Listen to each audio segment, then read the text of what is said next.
నగర్లో మాజీ మంత్రి రోజా మాట్లాడుతున్నారు. లైవ్ ద్వారా చూద్దాం. అన్నీ కూడా మీడియాలో వస్తున్నాయి కదా, ఇది ఏవి కూడా ఏవి కాదు, ఫేక్ కాదు. అసలు వైకుంఠ ఏకాదశి 6-7 మంది చనిపోతే ఒక చైర్మన్ గా బాధ్యత లేకుండా దాని గురించి పట్టించుకోలేదు. పవన్ కళ్యాణ్ గారు వచ్చి సారీ చెప్పంటే ప్రెస్ మీట్ పెట్టి సారీ చెప్తే చచ్చిపోయిన వాళ్ళు లేసి వస్తారా? ఎవడో చెప్తే సారీ చెప్పమంటే నేను చెప్తానా? అంటే నరాన బిఆర్ నాయుడికి కొవ్వు ఎలా కొట్టుకుంటుందో చూడాలి. అంటే భక్తుల ప్రాణాలు అంటే మీకు గౌరవం లేదు. దేవుణ్ణి చూడటానికి వచ్చిన వాళ్ళని చంపే అధికారం మీకు ఎవరిచ్చారు? రైట్స్ ఎవరిచ్చారని అడుగుతున్నా. ఎన్నో సంవత్సరాలుగా వైకుంఠ ఏకాదశి అంటే క్యూ లైన్లు పెట్టి టికెట్లు ఇష్యూ చేస్తారు, టోకన్స్. మరి ఏ రోజు జరిగింది? నీ ప్రభుత్వంలో ఎందుకు జరిగింది? నువ్వు ఎవరైనా ఆఫీసర్ని కలుపుకొని పోతే కదా, ఎవరిని మతించవు, ఎవరిని అడగవు, నీకు తెలియకపోయినా నీ ఇష్టానికి చేస్తావు. నీ వల్ల ఈరోజు తిరుమల కొండ పేరు ప్రతిష్టలు దిగజారే విధంగా జరుగుతున్నాయి. అలాగే ప్రజల ప్రాణాలు పోతున్నాయి. సిగ్గు లేకుండా ఈసారి వైకుంఠ ఏకాదశిలో టోకన్లు ఇష్యూ చేయడం చేతగాక జనాల్ని రానికుండా కింద తిరుపతిలోనే ఆపేశారంటే ఎంత దురదృష్టకరం ఒకసారి చూడండి. నాకు తెలిసి చరిత్రలో అతి తక్కువ మంది వచ్చిన వైకుంఠ ఏకాదశి ఇదే అనుకుంటా. గుళ్ళో దర్శనం లేకపోయినా కనీసం కొండపైన నించున్న భగవంతుడి ఆశీస్సులు ఉంటాయని అందరూ కొండకొస్తారు. టోకన్లు ఇవ్వకపోవడం నీ చేతగానితనం. దాన్ని కప్పిపుచ్చుకోవడానికి కొండ మీదకి కూడా ఎవరిని రానికుండా ఈరోజు నువ్వు చేస్తున్న పని ఏంటి? అండ్ ఈ రోజుటి వరకు నువ్వు తిరుమల ప్రతిష్ట పెంచే విధంగా ఒక పనైనా చేశావా? లడ్డూ గురించి చంద్రబాబు నాయుడు అంత నీచంగా మాట్లాడుతుంటే, పవన్ కళ్యాణ్ అంత నీచంగా మాట్లాడుతుంటే, ఒక చైర్మన్ గా ఉండి నువ్వు దాని మీద స్పందించి ఇది తప్పు జరగలేదు, జరగని దాన్ని జరిగినట్టు మీరు ఎలా చెప్తారు? మీ దగ్గర ఏం ప్రూఫ్స్ ఉన్నాయి? ఏం శాంపుల్స్ ఉన్నాయి? ఏ ఇంటెలిజెన్స్ రిపోర్ట్ ఉంది? ఏ ల్యాబ్ రిపోర్ట్ ఉందని అడగాల్సింది పోయి పట్టించుకో. కానీ హెరిటేజ్ ఒక మాట అనగానే ఏ విధంగా లేచి నించొని మాట్లాడుతున్నావో అందరూ గమనిస్తున్నారు.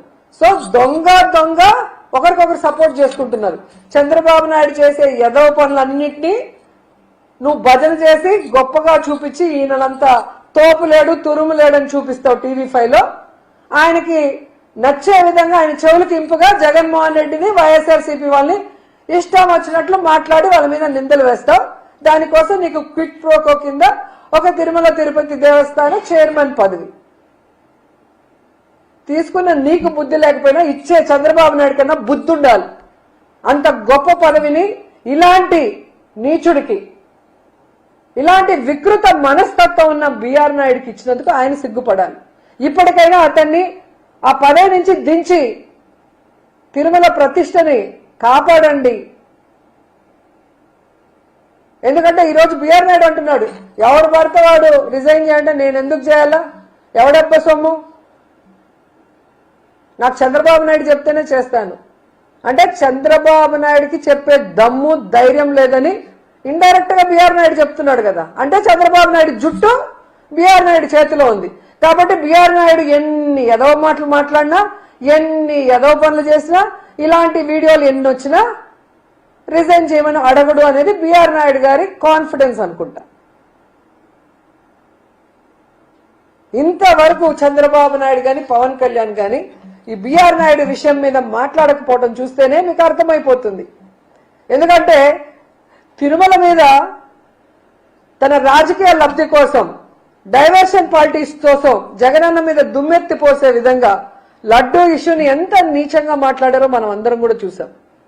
కానీ ఈరోజు బిఆర్ నాయుడు వీడియోలు బయటకు వస్తే సనాతన యోధుడు పవన్ కళ్యాణ్ నోట్లోంచి మాటలు రావు, చంద్రబాబు నాయుడు నోట్లోంచి కూడా మాటలు రావు. మరి పనున్నా పని లేకపోయినా హైదరాబాద్ లో అయినా కూర్చొని కోవిడ్ లో కూడా జూమ్ లో ప్రెస్ మీట్లు ఇచ్చిన వాళ్ళకి ఈ రోజు ప్రెస్ మీట్లు ఇవ్వడం చేత కాలేదా? ఇస్తే బిఆర్ నాయుడు చేతిలో వాళ్ళకి పుల్ స్టాప్ పడుతుందన్న భయమని నేను అడుగుతున్నాను. ఎందుకు పవన్ కళ్యాణ్ అడుగుతున్నానంటే లడ్డూలో కొవ్వు కలవకపోయినా, జంతు కొవ్వు, ఫిష్ ఆయిల్, పంది కొవ్వు కలకపోయినా చంద్రబాబు నాయుడు చెప్పిన అబద్ధాన్ని నిజం చేయటం కోసం తిరుపతిలో మీటింగ్ పెట్టి కాషాయ డ్రెస్ వేసుకొని ఎంత ఓవర్ యాక్షన్ చేశాడో మనం చూసాం.